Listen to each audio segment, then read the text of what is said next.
नमस्कार, मैं प्रांशी राठौर और आप देख रहे हैं नेक्स्ट 9 न्यूज। महाराष्ट्र के सियासी संकट से आप सभी बखूबी वाकिफ हैं। महाराष्ट्र में किस तरीके से मौजूदा मुख्यमंत्री एकनाथ शिंदे कई बड़े और अहम फैसले ले रहे हैं और इन फैसलों के खिलाफ लगातार विपक्ष यहाँ पर हुंकार भरते हुए भी दिखाई दे रहा है। महाराष्ट्र में इस वक्त आगामी बीएमसी चुनाव को लेकर सियासत तेज है और इन चुनाव के लिए यहाँ पर महाविकास आघाड़ी गठबंधन डंकी की चोट पर कई बड़े ऐलान कर रहा है। लेकिन इस बीच शिंदे गुट में एनसीपी, मनसे और यहाँ पर शिवसेना के प्रमुख उद्धव गुट के कुछ नेता हैं जो शिंदे गुट में शामिल होते हुए दिखाई दे रहे हैं। ऐसे में देखा जाए तो विपक्ष के लिए ये किसी झटके से कम नहीं माने जा सकते हैं। लेकिन इसी बीच यहाँ पर एक अलग मामले को लेकर यहाँ पर देखा जाए तो सियासत तेज होती हुई नजर आ रही है। मौजूदा मुख्यमंत्री एकनाथ शिंदे को लेकर हाल ही में एनसीपी प्रमुख शरद पवार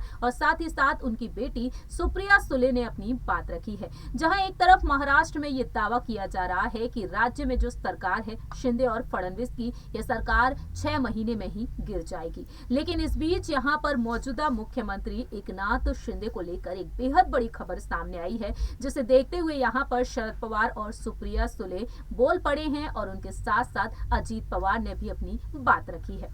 दरअसल आपको बता दें कि हाल ही में मौजूदा मुख्यमंत्री एकनाथ शिंदे को लेकर बड़ी खबर ये आई। चर्चा में ये बना हुआ है कि राज्य के मुख्यमंत्री एकनाथ शिंदे ने सरकार का भविष्य जानने के लिए सिन्नर में एक ज्योतिष से मुलाकात की और ऐसे में एनसीपी अध्यक्ष शरद पवार इसे लेकर मुख्यमंत्री को चुनौती भी दे चुके हैं। उन्होंने कहा है कि महाराष्ट्र में इस तरह की बात नहीं है। वह मुंबई में मीडिया से बात किए और उन्होंने कहा कि राज्यपाल के बयान, जितेंद्र अवध की गिरफ्तारी, श्रद्धा वॉकर जैसे अन्य मुद्दों पर उन्होंने टिप्पणी की और उन्होंने यहाँ पर तमाम बड़े सवाल भी खड़े कर दिए। दावा किया गया कि यह सरकार 2 महीने में ही गिर जाएगी और शरद पवार इस बारे में अब अपनी बात रखते हुए नजर आए हैं कि मुख्यमंत्री लगातार सभाएं कर रहे हैं, भगवान के दर्शन कर रहे हैं। उन्होंने हाथ दिखाते हुए कहा कि वह कोई ज्योतिष नहीं है। उन्होंने कहा कि मैं ज्योतिष नहीं हूं, इसलिए मैं कुछ कह नहीं सकता,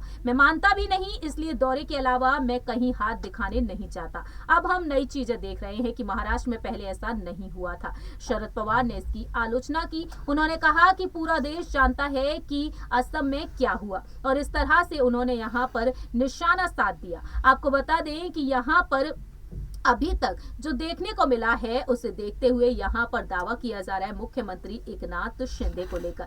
दरअसल बीते बुधवार 23 नवंबर को शिरडी की यात्रा के दौरान अचानक अपने पूर्व नियोजित कार्यक्रम को मुख्यमंत्री ने बदल दिया और सिन्नार के ईशनेश्वर मंदिर पर वह पहुंचे, भगवान के दर्शन किए और वहां पर एक ज्योतिष से मुख्यमंत्री एकनाथ शिंदे के द्वारा अपना भविष्य जानने की जोरदार चर्चा इस वक्त सियासी गलियारों हो रही है। और ऐसे में देखा जाए तो एनसीपी सांसद सुप्रिया सुले ने अपनी बात रखी और उन्होंने यहाँ पर डंके की चोट पर अपनी बात रखी। उन्होंने कहा कि सबका विश्वास है, हम सभी आस्था में विश्वास करते हैं लेकिन अंधविश्वास में नहीं।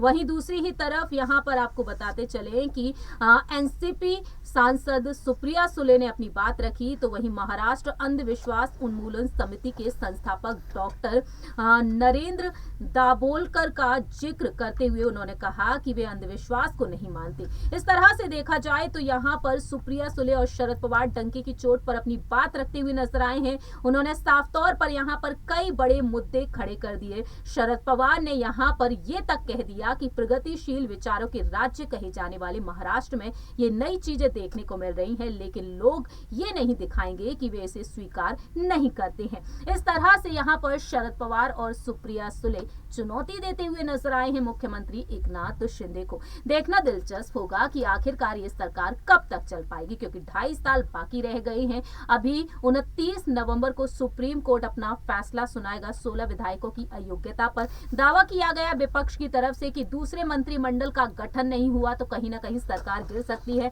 और 16 विधायकों पर फैसला आना भी अभी बाकी है और उन विधायकों में एकनाथ शिंदे का नाम भी शामिल है। देखना दिलचस्प होगा कि आखिरकार यहाँ पर एकनाथ शिंदे और देवेंद्र फडणवीस इस सरकार को कैसे चलाते हैं। लेकिन आपकी कुछ राय प्रतिक्रिया है तो आप बता सकते हैं कमेंट सेक्शन में। फिलहाल के लिए हम चलते हैं, बाकी की तमाम अपडेट्स के लिए देखते रहिए नेक्स्ट 9 न्यूज।